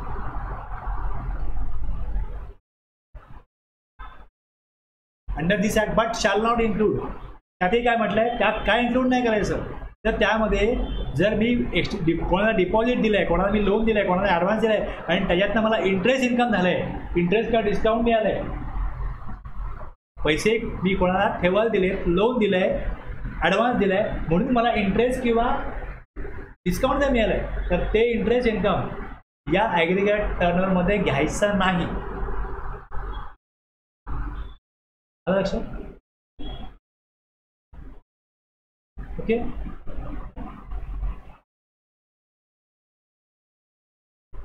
एखाद्या व्यक्तीला आहे ना त्याची वडील पाहिजे प्रॉपर्टी विकून जर 50 करोड मिळाले तो काय करतो?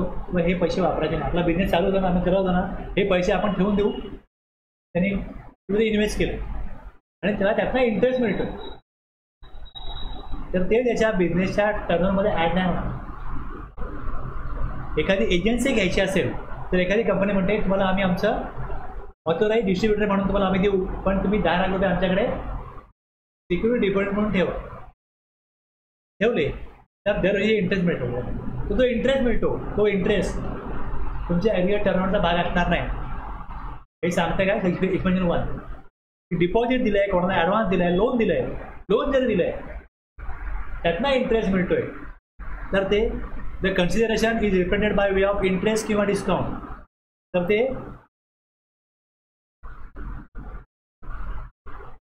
shall not include the value of exam supply of service provided by way of.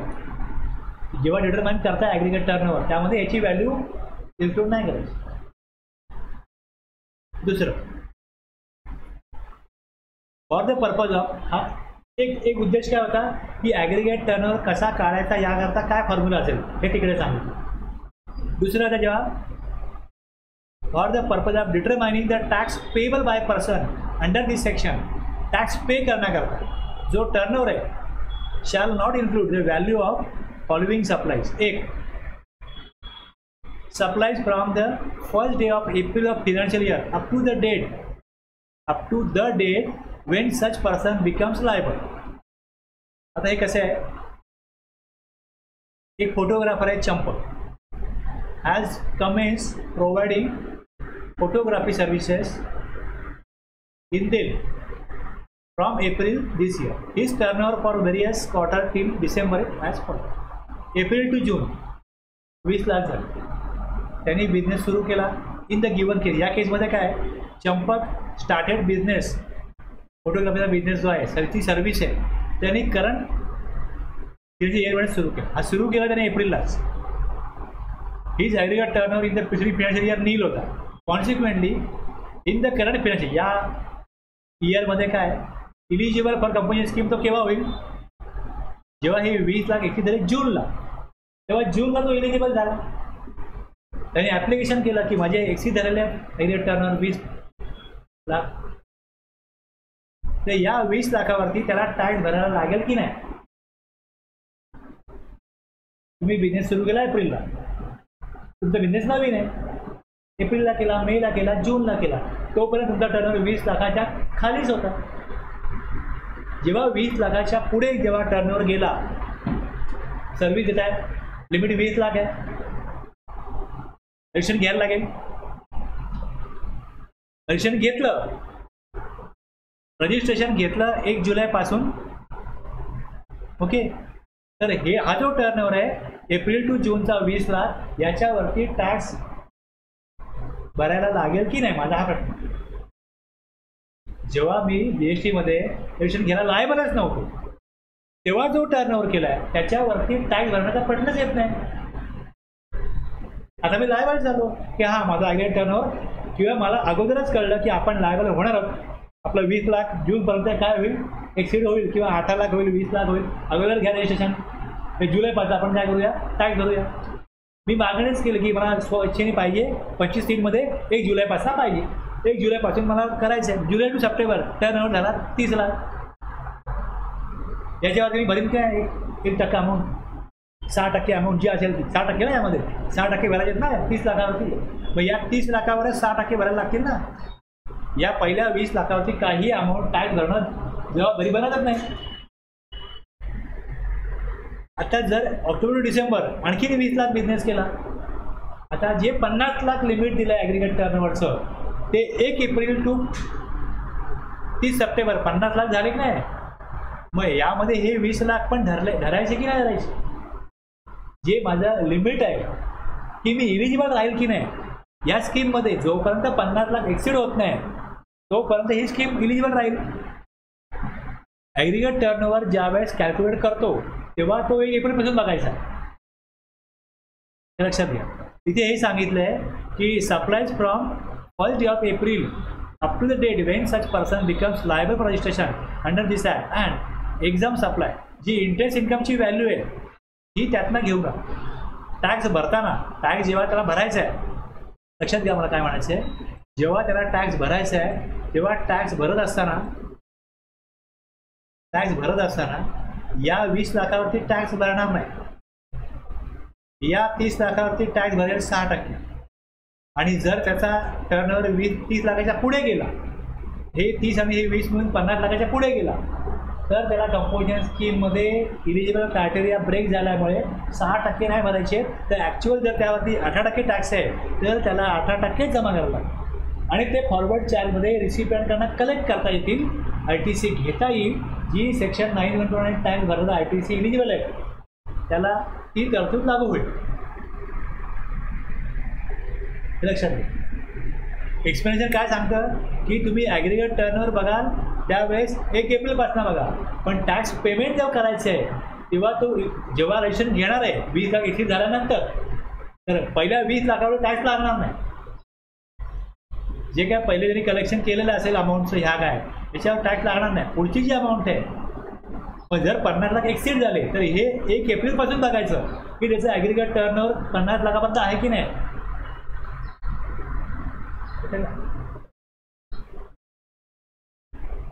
समज आहे ना बालाजी. आणि जी पुढची वरची जी 20 लाख आहे याच्यावर त्यांना 18% या on next 30 lakhs turnover of due to September quarter he shall pay at 6% म्हणजे 3% CGST 3%. आणि त्याच्या पुढे जे पुढची अमाऊंट जी आहे ऑक्टोबर टू डिसेंबर या क्वार्टरमध्ये 18% अमाऊंट जमा करायची. लक्षात घ्या. याच्यावरती नो टॅक्स, पहिल्या याच्यावरती नो टॅक्स, 30 लाखावरती 6% आणि या 20 लाखावरती 18%. तर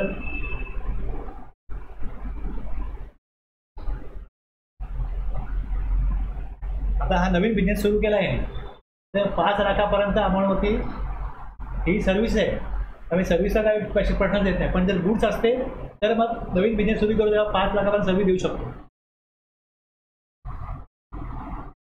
त्याने 1 मंथली स्कीम असेल तर 5 लाखापर्यंत सर्व्हिस देऊ शकतो. आता इथे बघ दिलं काय की ही जी अमाऊंट द्यायची आहे, एक तुम्ही कंपोजिशन स्कीम बघाल 10(1) 10(2) प्रमाणे ही गुड्ससाठी आहे, पण यामध्ये 10% अमाऊंटची सर्व्हिस दिली जाऊ शकते किंवा 5 लाख प्रिसिडिंग फिनान्शियल इयरच्या 10% किंवा 5 लाख सर्व्हिस दिली जाऊ. आणि हे जे आहे याच्यामध्ये सर्व्हिस प्रोव्हायडर याला आपण म्हणूया की सर्व्हिस प्रोव्हायडरची कंपोजिशन स्कीम आहे. यांना लिमिट 50 लाख जोपर्यंत एक्सिड होत नाही तोपर्यंत इलिजिबल राहतील कंपोजिशन स्कीममध्ये. आणि 10(1) 10(2) मध्ये लिमिट दिलं आहे 1.5 करोड. जोपर्यंत 1.5 करोड फिनान्शियल इयरमध्ये एक्सिड होत नाही तोपर्यंत इलिजिबल राहतील. राज्याबाहेर सप्लाय करायचा नाही ही मेन कंडिशन आहे. आणि जे रिस्ट्रिक्ट केलेले गुड्स आहेत, नोटिफाईड गुड्स आहेत, ते मॅन्युफॅक्चर जर करत असतील तर ही स्कीम मिळणार नाही. जर अगोदर करत नव्हते म्हणून स्कीम मिळाली होती ते गुड्स करायला लागले तर मग ते पात्र राहणार नाही कंपोजिशन स्कीममध्ये.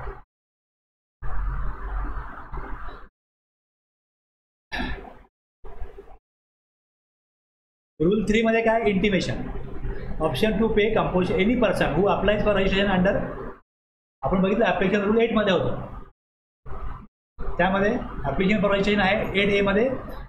त्यामध्ये पार्ट बी मध्ये ऑप्शन चूज करता येतो की मला कंपोजिशन स्कीम पाहिजे.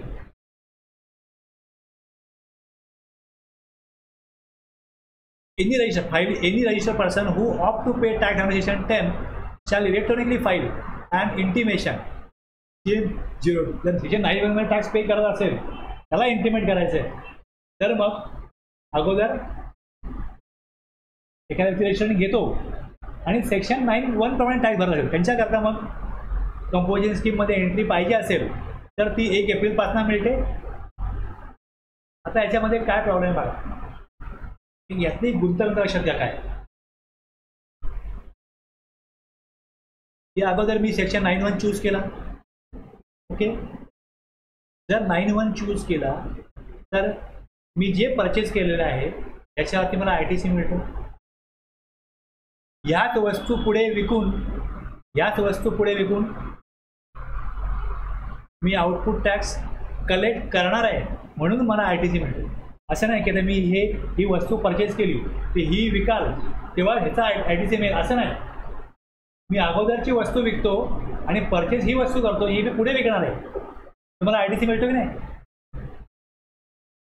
आता यापुढे मी कंपोजिशन स्कीम घेणार आहे आणि माझ्याकडे स्टॉकमध्ये ज्या वस्तू आहेत त्याचा मी ITC युटिलाइज केला आहे टॅक्स आउटपुट टॅक्स कलेक्ट करताना, आणि यापुढे मात्र या वस्तू विकत मी टॅक्स कलेक्ट नाही करणार आणि यापुढे ITC मिळणार पण नाही आहे. मग आता ज्या वस्तू स्टॉकमध्ये असतील त्याचा जो ITC युटिलाइज केला आहे तेवढा टॅक्स ही लायबिलिटी म्हणून गव्हर्नमेंटला पे करायला लागेल. लक्षात घ्या. यातला प्रॉब्लेम काय आहे, जेव्हा मी स्विच करतो एखादा व्यक्ती कंपोजिशन स्कीममध्ये तेव्हा त्याचा जो ITC 03 मध्ये त्याच्या स्टॉकमध्ये काय वस्तू आहेत त्याची माहिती द्यायला लागते 60 दिवसामध्ये, आणि ते रिव्हर्सल ऑफ क्रेडिट करण्याकरता रूल 44 आहे त्याप्रमाणे त्याला टॅक्स द्यावा लागतो. म्हणजे एक फॉर्म भरा CMP 02, दुसरा भरा 60 दिवसामध्ये त्याला एक कंपोजिशन स्कीम मिळेल, पण त्याच्या स्टॉकमध्ये जे गुड्स आहेत त्याने जिथं ITC घेतला आहे तो त्याला ITC रिव्हर्स करायला लागेल 44(4) मध्ये, आणि त्याचा जे स्टॉकची इन्फॉर्मेशन ही ITC 03 मध्ये द्यावी लागेल. असं सहज सोपं नाही होत, हे लक्षात घ्या. म्हणजे जेव्हा डिपार्टमेंटकडे ही माहिती भरून येते तेव्हा त्यांना व्हेरीफाय करायला लागतं की त्यांनी त्याचा स्टॉक प्रॉपर दाखवला की नाही, तो टॅक्स प्रॉपर भरतो की नाही भरतोय. कळलं? जिकडे लायबिलिटी आली तिकडे डिपार्टमेंटचं व्हेरिफिकेशन आलं की त्यांनी गुड्स दाखवले, किती परचेस केले, किती विक्री दाखवले, मग या स्टॉकमध्ये किती असायला पाहिजे तो किती दाखवतोय, बरोबर आहे की नाही.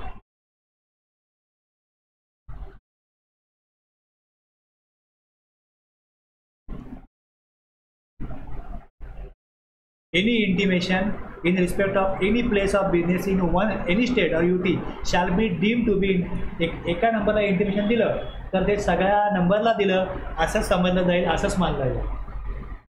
एका नंबरमधनं एक्झिट तर सगळ्या नंबरमधनं एक्झिट त्या सेम पॅनच्या.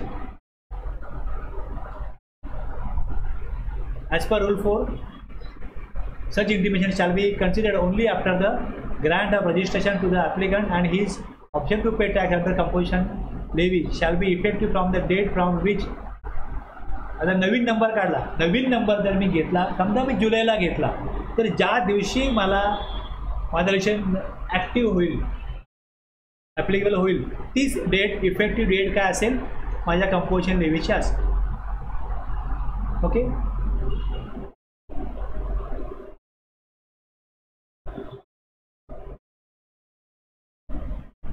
ऑब्लिगेशन काय असेल, कंपोजिशन डीलरला ऑब्लिगेशन काय असेल, आपण अगोदर ते सेशनमध्ये वाचलं आहे त्यातलाच काय ह्यात पण परत आलं आहे. जसं he is neither a casual taxable person nor a non taxable person, हे यात पण आलं. दुसरं, the goods held in stock by him on the appointed day have not been. हे कसं आहे बघा, ह्याचा पण तसा काय रिलेव्हन्स नाही आहे. जे लोक अगोदर कंपोजिशन स्कीममध्ये नव्हते अगोदरच्या लॉमध्ये आणि त्यांना 1 जुलैपासून कंपोजिशन स्कीम पाहिजे होती, त्यांच्या स्टॉकमध्ये काय गुड्स आहेत त्याची माहिती देण्याकरता मग तो CMP 01, 02 जे होते त्यामध्ये हे 01, 03 त्यामध्ये हे त्याकरता हा रूल होता. आता ह्याचा पण रिलेव्हन्स नाही. अपॉइंटेड डे आलं म्हणजे 1 जुलै 2017 तेव्हासाठी हा रूल होता. त्या प्रोसिजर करून झालेला होता, संपलेला तो विषय. The goods held in stock by him have not been purchase from an unregistered supplier. आता 9(4) कोणाला लागू आहे, बिल्डर प्रमोटरला. त्याचा टर्नओव्हर त्याचा बिझनेस सर्व्हिसमध्ये तो ऑलरेडी त्याला 20 लाख सर्व्हिसची अमाऊंट 50 लाख दिले, तो त्याच्या पुढे व्यवसाय करतो. त्यामुळे 9(4) बिल्डरला प्रमोटरला आहे ते कंपोजिशन स्कीम घेतच नाही, तर त्यांच्या लिमिटच पुढे असतं, करोडमध्ये असतं. त्यामुळे हा पण आता काय होईल, असून नसल्यासारखा हा रूल पण. भले 9(4) सगळ्यांना लागू करायचा होता त्यामुळे याचा रिलेव्हन्स होता, पण नाहीच आहे. ही शॅल पे टॅक्स 9(3), 9(4) मध्ये तो टॅक्स भरायचा आहे. 9(3) मधला जे नोटिफाईड सर्व्हिस त्यांनी घेतले, नोटिफाईड गुड्स घेतले, तर रिव्हर्स चार्जमध्ये त्याला टॅक्स भरण्याचं ऑब्लिगेशन लागू राहील.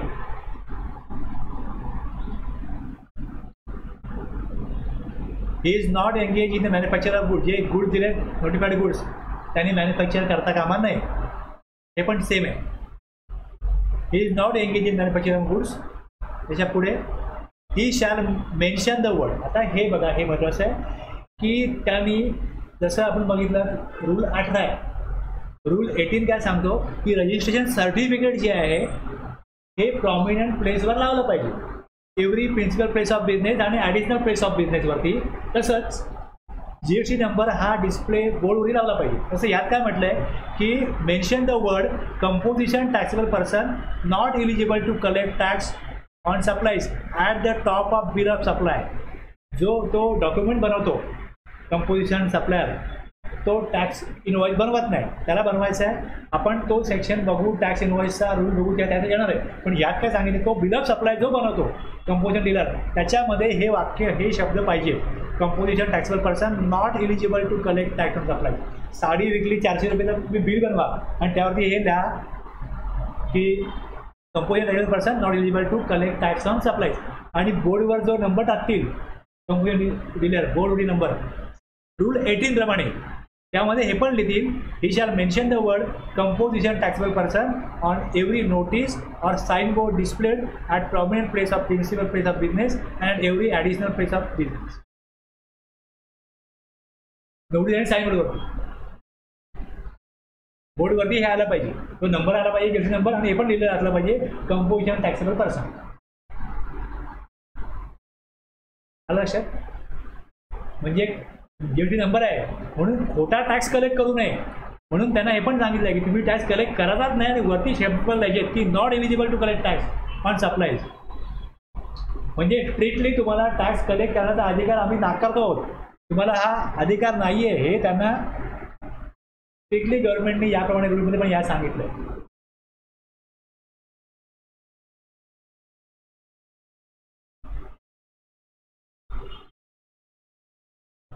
हे प्रॉपर टॅक्स कलेक्शन व्हायला पाहिजे, म्हणून तसे नियम किंवा सेक्शन प्रॉपरली बघा. तुम्ही पुढे जाऊन एक तुम्हाला सेक्शन, पुढे आपण जेव्हा इनवॉइसचं बघू तेव्हा इनवॉइसमध्ये तुम्हाला सेक्शन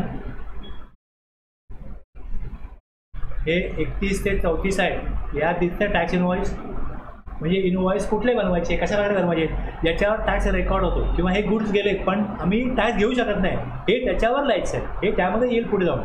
आता इथे प्रोहिबिशन दिसतंय, prohibition of unauthorised collection of tax. याच्यामध्ये काय म्हटलं आहे की अधिकृत टॅक्स कलेक्ट करण्याचा अधिकार आहे. म्हणजे जर का तुम्ही सेक्शन 9(1) टॅक्स कलेक्ट करण्याचा अधिकार दिला आहे, जबाबदारी दिली आहे गव्हर्नमेंटनी, तर तो टॅक्स कसा कलेक्ट करायचा, person who is not a registered person, register नाही आहे, shall not collect in respect of any supply of good services or both any amount of tax.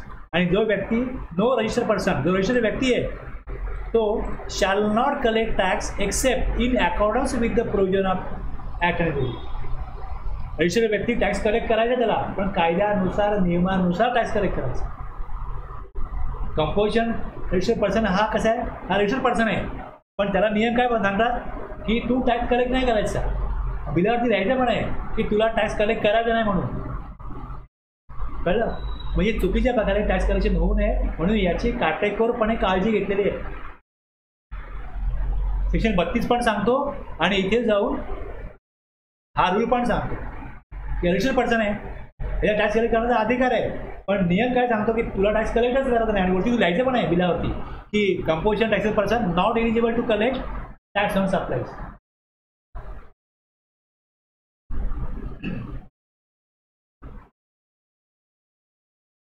एकदा इंटिमेशन केलं की मला कंपोजिशन स्कीममध्ये टॅक्स पे करायचा आहे, दरवर्षी सांगण्याची गरज नाही. The registered person paying the tax under section 10 may not file a fresh intimation every year. देण्याची गरज नाही इंटिमेशन. जोपर्यंत ज्या अटी शर्ती आहेत त्याच्यामध्ये त्याचा व्यवसाय चालू आहे तोपर्यंत एलिजिबल राहील कंपोजिशन स्कीममध्ये. He may continue to pay tax under the said section subject to the provision of the act and rule आणि सेक्शनप्रमाणे. सेक्शन काय सांगतो, एक्सिड जोपर्यंत होत नाही 50 लाख 1.5 करोड तोपर्यंत एलिजिबल आहे. रूल पण सांगतात तुम्ही हे करत नाही, नोटिफाईड गुड्स सप्लाय करत नाही, राज्यभर सप्लाय करत नाही, तोपर्यंत तुम्ही काय राहाल, एलिजिबल राहाल. इंटिमेशन दर वर्षी याची गरज नाही. Validity of composition levy. आता एक रूल 6 आहे, त्यानंतर पुढे जाऊन तो रूल 7 आहे आणि रिटर्नसाठी रूल 62 आहे. म्हणजे मला आणखीन नाही म्हटणारी 15 ते 20 मिनटं लागतील. आपण ब्रेक घेऊया इथे. ओके, आता ब्रेक नंतर मी हे घेईन आणि जे आपले रिव्हर्स चार्जच्या एंट्री राहिल्यात त्या घेईन. आणि प्लस एक्झाम्शन आहे याविषयी थोडा वेळ मिळाला तर सांगेल. ते आपण ब्रेक नंतर घेऊया. थांबूया इथे. ठीक.